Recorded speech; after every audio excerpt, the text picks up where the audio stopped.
The bhiksus of the kingdom of Kyuchanmi were quarreling amongst themselves for futile reasons. The feelings of anger increased and they were split into two groups. An end to the schism was attempted, but after 3 months there was no success. The Buddha went to their community and, raising his right hand marked with the sign of the wheel, he tried to stop them, saying, "You others, O bhiksus, do not provoke quarrels. By continuing in bad feelings, one exposes oneself to very heavy punishment. You are seeking nirvana. You have renounced material profit. You are living in the holy Dharma. Why are you quarreling?" In worldly people, quarrels may still be excused. But among monastics, how can they quarrel? The monastic who nourishes in his heart the poison of hatred is doing harm to himself. It is like fire, flashing forth from a cold cloud which burns the body. The bhiksus said to the Buddha, "Let the Buddha, the teacher of the Dharma, remain humble and silent. Alpotsukas tusnam bhutas tisthatu. As for us, we cannot remain silent when we are attacked." Persuaded that these men could not be saved, the Buddha rose up into the sky in the very midst of the assembly and went away. He entered into a forest and there entered into meditative stabilization of tranquility. The sin of anger is so serious that it happens that one no longer accepts the words of the Buddha. This is why anger must be chased away and patience cultivated.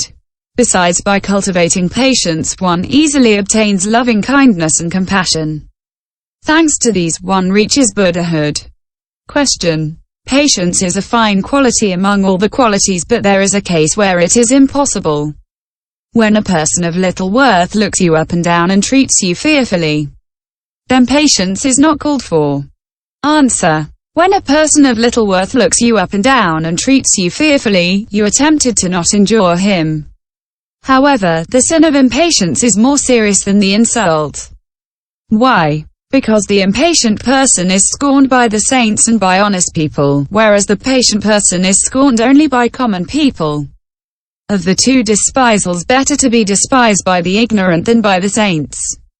Why? The ignorant scorns what is not despicable, namely patience, whereas the saint despises that which is despicable, namely impatience. This is why one should practice patience. Furthermore, even without practicing generosity or rapture, the patient person always attains marvelous qualities. He is reborn among the gods or among men and later will attain Buddhahood. Why? Because his mind is gentle and tender. Furthermore, the bodhisattva says to himself, "The person who is tormenting me today is concerned with destroying my patience. Not only do I have his scorn, his curses and his irons to suffer, but if I lose patience, I will also fall into the hell of burning iron walls and earth where I will suffer immense pain. The burns that I would suffer would be indescribable."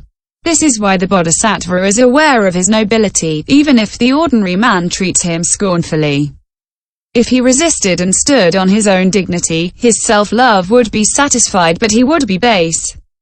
That is why he should be patient. Furthermore, the bodhisattva says to himself, "Since the first time that I made the resolution, I have sworn, in the interest of others, to heal all their mental sicknesses. Today, this man is sick with anger. I want to cure him. Would he be calmed if I added my own sickness to his? In other words, if I wanted to cure his anger by means of my own anger.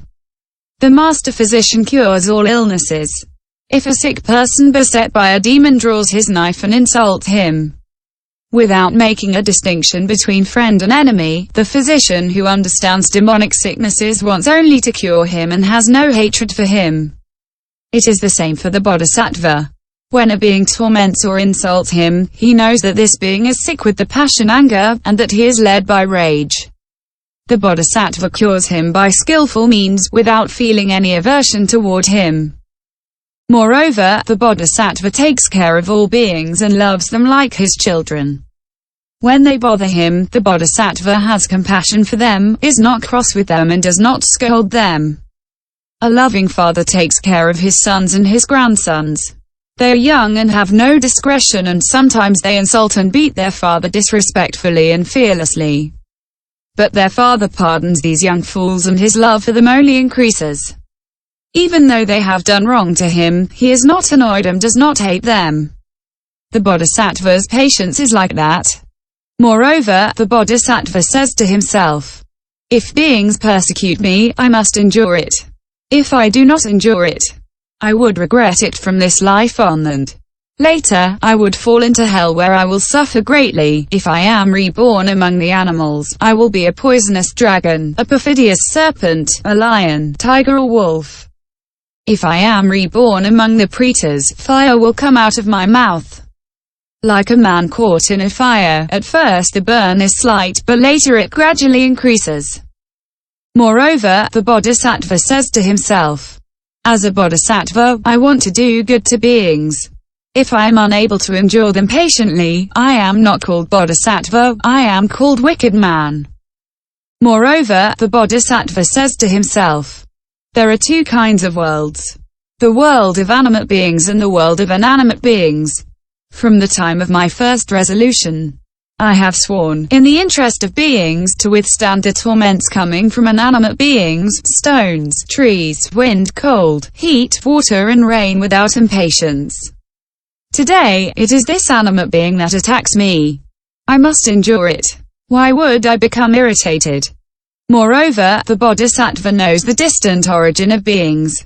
It is in a complex of causes and conditions that is metaphorically given the name of pudgala, but there is no true pudgala. With whom then could he be annoyed? In this alleged pudgala there is just a pile of bones, blood, skin and flesh like bricks piled one upon another, coming and going like a mechanical doll. Knowing that there is no place for irritation with him. If I am angry, I am a fool and will suffer the punishment myself. This is why it is necessary to exercise patience. Finally, the bodhisattva says to himself, in the past when the numberless Buddhas, as many as the grains of sand in the Ganges, followed the bodhisattva path, they first practiced patience toward beings and then patience toward the Dharma. I, who am today following the path of the Buddha, must imitate the qualities of the Buddhas and not feel aversion, as that is the mark of Mara. This is why I must be patient. He is patient for all these reasons. This is patience toward beings. End chapter 24.